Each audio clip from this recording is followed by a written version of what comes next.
नमस्कार, स्वागत है आपका इन खबर में। मैं हूं उर्वशी सिंह आपके साथ। तेलंगाना असेंबली में 30 नवंबर को चुनाव होने वाले हैं। असेंबली चुनाव के लिए बीजेपी, कांग्रेस और बीआरएस के बीच घमासान तेज हो गया है। तीनों पार्टियां इस चुनाव में जीत हासिल करने के लिए एक दूसरे पर वार कर रही हैं। बीआरएस को जहां उम्मीद है कि वो राज्य में एक बार फिर से अपनी सरकार बनाने में कामयाब रहेगी, वहीं बीजेपी और कांग्रेस इस बार बीआरएस को हटाकर अपनी सरकार बनाने के लिए जी जान लगाए हुए हैं। इसी के चलते अब चुनाव में एकदम से एआईएमआईएम की चर्चा केंद्र में आ गई है। गुरुवार को कांग्रेस नेता राहुल गांधी और एआईएमआईएम के नेता असदुद्दीन ओवैसी के बीच शब्दों की खूब तीर चलाए गए हैं। तेलंगाना के करीमनगर में रोड शो करते हुए कांग्रेस नेता राहुल गांधी ने एआईएमआईएम को खूब निशाने पर लिया।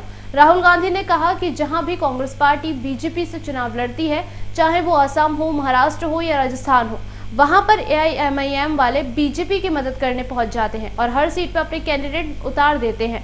लोगों से अपील करते हुए राहुल गांधी ने कहा कि उन्हें दिल्ली में बीजेपी और तेलंगाना में बीआरएस को हराना है और ओवैसी इन दोनों पार्टी का सहयोग करती है, इसलिए इन तीनों पार्टी को हराना बहुत ही जरूरी है। इसी के लिए उन्होंने जनता को एकजुट होने के लिए भी कहा।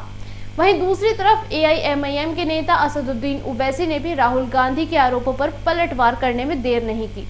अपने ट्विटर अकाउंट पर राहुल गांधी को टैग करके ओवैसी ने लिखा कि 2019 में जब 186 सीटों पर कांग्रेस और भाजपा का मुकाबला हुआ था, उसमें कांग्रेस 171 सीट हार गई थी। वहीं अमेठी में भी उसे हार देखनी पड़ी थी। इसके अलावा उन्होंने तंज कसते हुए ये भी कहा कि आए दिन कांग्रेस का कोई न कोई नेता भाजपा में चला जाता है। साथ ही उन्होंने सवाल भी पूछा कि गोश महल में कांग्रेस और भाजपा की सेटिंग नहीं थी क्या। इसी के साथ उन्होंने राहुल गांधी के बयान पर कई सवाल खड़े किए और कहा कि राहुल गांधी सभी मुसलमानों को एक ही नजरिए से देखते हैं। इसी के चलते उन्होंने राहुल गांधी की कांग्रेस की हार को लेकर जवाब देने के लिए भी कहा। बता दें कि तेलंगाना में असेंबली चुनाव के लिए वोट एक ही चरण में 30 नवंबर को डाले जाएंगे, जबकि वोटों की काउंटिंग 3 दिसंबर को करके उसी दिन रिजल्ट भी जारी कर दिया जाएगा। अभी के लिए फिलहाल इतना ही। जल्द वापस आएंगे तमाम जानकारियों के साथ। तब तक के लिए नमस्कार।